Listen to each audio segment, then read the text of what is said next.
A real estate bubble? My behind. So I was reading this article today from Brian Westbury over at First Trust Advisors, talk about how many houses are being built, new single-family homes. Just the number of new single-family homes is dropping like a brick of water that are being built. It's crazy, man, in terms of keeping pace with the demand. And I tell you, all the new houses now are going into multi-family houses. I don't know if that's by some kind of 15-minute city design or what, but single-family houses are not being built. I mean, some being built, but the number is dropping like crazy in terms of how many are being built, especially relative to the demand out there. I tell you, man, I was talking to people today. They're like, man, maybe we should invest in some real estate. I said, look, I'm not telling you what to do, but the facts are single-family homes just aren't keeping up with the population. So what happens when the demand goes up and the supply, well, I hate to say plunges because they're still building houses, but more and more houses in our United States are older. The inventory is getting older by the year, obviously. So what happens, and you got to assume the supply essentially is going down, maybe not quite going down, but certainly not going up relative to inflation, to the population growth. There's not going to be a real estate bust anytime soon. And multi-families, multi-apartments and stuff, maybe, but I don't follow that. I follow single-family homes. It's just not going to happen because there's not enough single-family houses being built. It's one of those things you might say, I'm going to invest in some real estate. Like, I don't know the slightest thing about investing in real estate. I'm too lazy to want to do that. Maybe you got a skill set. I don't know. But, man, if you can find a good house for cheap, that'd be like trying to find a good dividend stock for cheap back like Ben Graham's time in Dodd.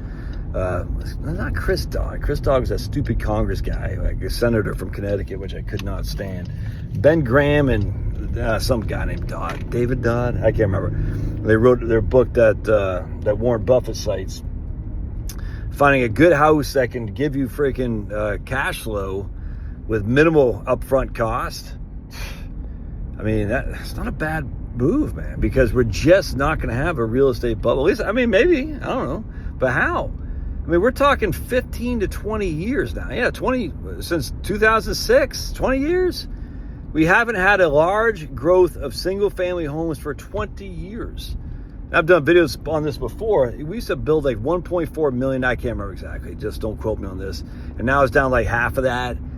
But the population has exploded. It's crazy, man. So not only is it not going to be a bubble, there might be some opportunity in there to say, hey, I'm going to buy this house and hang tight for it. Again, I don't know how that'll work as a renter or as just a speculative investment. I mean, it's not speculative the way you speculate on a stock necessarily, because a house is literally a living entity.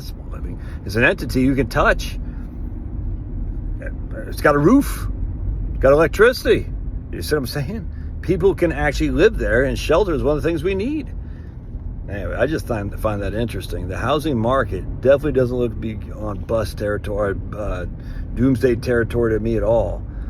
And as such, you're probably going to get more... I mean, I know that prices are going down a little bit, but that's certainly not a doomsday market. But man, you're probably gonna be able to hold on to your house and just even increase the equity more and more, which makes the reverse mortgage market even that much more alluring to me. Because you're like, dude, you get more value out of your house without having to sell from the reverse mortgage. I don't know, something to think about. I just